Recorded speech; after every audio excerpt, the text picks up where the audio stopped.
A gente ouve o tempo todo sobre a nuvem, né? Mas o que isso significa de verdade? Hoje, a gente vai desmistificar esse conceito de uma vez por todas.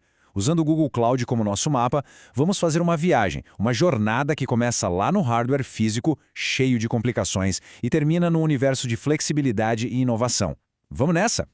Bom, nosso roteiro de hoje tem 5 paradas. Primeiro, vamos entender a dor de cabeça que era ter um servidor físico. Depois, a gente vê como a nuvem é basicamente uma solução de aluguel.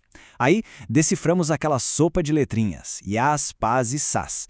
Falamos sobre segurança, que é um trabalho em equipe, e para fechar, a gente junta tudo e vê como funciona na prática.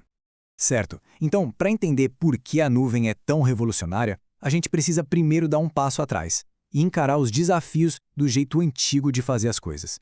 O jeito tradicional que, olha, era bem complicado. Então, imagina a cena. Surge uma ideia incrível para uma aplicação, um site, o que for. Essa ideia precisa morar em algum lugar na internet. E a primeira coisa que vinha na cabeça era: preciso comprar um servidor. Mas o que isso realmente envolve? E aqui está a dura realidade. Não é só ir na loja e comprar uma caixa. É preciso ter um lugar físico para colocar a máquina, um sistema de ar-condicionado para ela não derreter, garantir que a energia nunca caia e ter uma conexão de internet super potente. Isso sem nem falar do custo inicial, que era altíssimo, e da manutenção constante. É uma lista de preocupações que parece não ter fim. Agora, vamos virar a chave completamente. E se, em vez de comprar toda essa dor de cabeça, fosse possível simplesmente alugar? É exatamente aqui que a nuvem entra e muda as regras do jogo. Essa analogia aqui do professor Iago Leone é simplesmente perfeita, resume tudo. A ideia da computação em nuvem é essa. Em vez de comprar um carro, a gente aluga. Dá para ter toda a liberdade de ir e vir, sem nenhuma das responsabilidades de ser o dono. E olha só essa comparação direta, como deixa tudo mais claro. Comprar um servidor é igualzinho a comprar um carro. A manutenção, o seguro, a desvalorização, tudo isso fica por conta de quem compra. Já com a nuvem, é como alugar. Paga-se só pelos quilômetros rodados, ou seja, só pela capacidade de processamento, memória e disco que se usa de verdade. O provedor, que é a locadora, cuida de todo o resto. Tá, mas aí vem a pergunta. E quando a demanda explode? Pensa num site de e-commerce na Black Friday. O número de acessos pode multiplicar por 10, 50, 100 vezes. Como lidar com isso? E essa frase ilustra o ponto de forma brilhante. Ninguém compra uma van só para fazer aquela única viagem para a praia com a família, certo? Com a nuvem, a lógica é a mesma. Não precisa comprar um servidor gigante que vai ficar parado o resto do ano.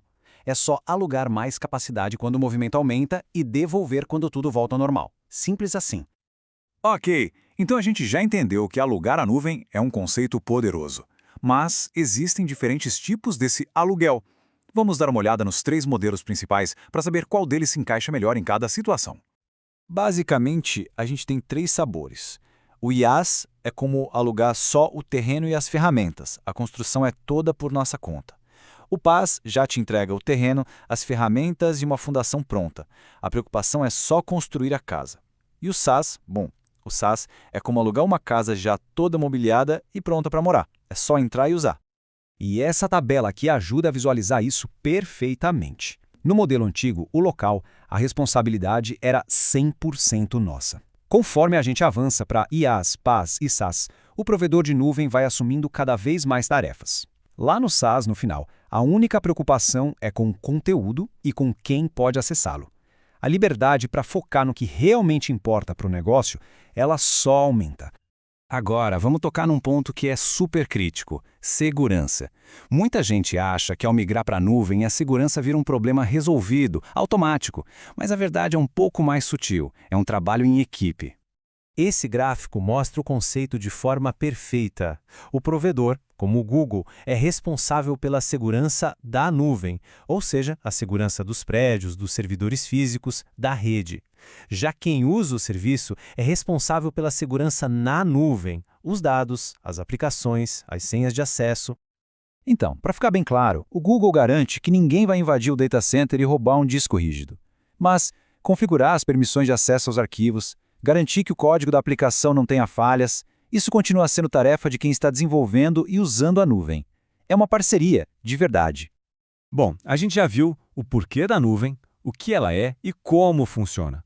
Agora vamos ver como todos esses conceitos se juntam para dar vida a uma aplicação de verdade, como um site de e-commerce, por exemplo. O processo, de forma bem simplificada, seria assim. Primeiro, se escolhe uma região, como São Paulo, para a aplicação ficar fisicamente mais perto das pessoas, o que deixa tudo mais rápido. Depois, se cria uma rede virtual privada para isolar e proteger tudo. Aí entram as máquinas virtuais, que são os computadores que vão rodar o site. E por fim, o mais importante, garantir que todas as pecinhas desse quebra-cabeça consigam conversar entre si de forma segura e eficiente. E essa conversa entre as partes do sistema pode acontecer de duas maneiras principais. A síncrona, onde um serviço fica esperando o outro responder, e a assíncrona, onde um serviço manda uma mensagem e segue a vida, sem ficar esperando a resposta na hora. E essa analogia aqui é talvez a melhor de todas para entender a diferença. A comunicação síncrona é um telefonema. Os dois precisam estar na linha ao mesmo tempo. Se um estiver ocupado, a ligação não completa. Já a assíncrona é uma mensagem de texto, um SMS. A gente envia e não importa se a pessoa vai ler agora ou daqui a 2 horas. A mensagem fica lá, esperando. E por que isso é tão importante para o nosso site de e-commerce? Pensa bem, quando alguém clica em comprar, essa pessoa não pode ficar presa numa tela de carregamento enquanto o sistema verifica o estoque, processa o pagamento e envia o e-mail de confirmação. Com a comunicação assíncrona, o pedido entra numa fila, a página de compra efetuada aparece na hora e todos os outros processos acontecem por trás dos panos. A experiência de quem está comprando melhora da água para o vinho. E a gente termina com essa reflexão. A nuvem, no fim das contas, removeu a barreira da infraestrutura. Aquele custo, aquela complexidade e aquele tempo de espera, tudo isso foi drasticamente reduzido. A pergunta deixou de ser como a gente vai construir para ser o que a gente vai construir. A tecnologia está aí, pronta. Qual vai ser a próxima grande ideia?